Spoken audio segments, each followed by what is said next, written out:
енді көшпенділер ойындарынан кейін буымыз басылмас үшін бізде 4 жылда бір өткізілетін республикалық кешенді жарыстарымыз да бар. Сол келесі жарыстың кезегі биылға келіп қалды. Ол ауыл спорт, Ақбидай ауыл спорты ойындары деген бар. Енді биылғы жылғы өткізілетін Ақбидай ойындарының ерекшелігі біз регламентте көрсеттік. Осы ойындарға ең жоғары спорттық дәреже ол спорт шеберіне үміткерлер қатысады деп. Бұрын спорт шеберлері, халықаралық дәрежедегі спорт шебері, еңбек сіңірген спорт шеберлері келіп ұтып кете беретін. Ештеңе өзгеріс болмайтын. Сол себептен соны саралай келе осы биыл 8-ші рет өткізіледі.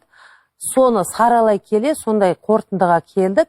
Қазір облыстармен хабардамыз ғой. Сұрасақ өте қуанышты облыстар, өйткені ауылдың спортшыларын алып шығу мүмкіндіктері туды. Жаңа есімдерге мүмкіндік болды. Жаңа есімдер, қазір бұрынғы көкпардағы фаворит командалар қорқып жатыр.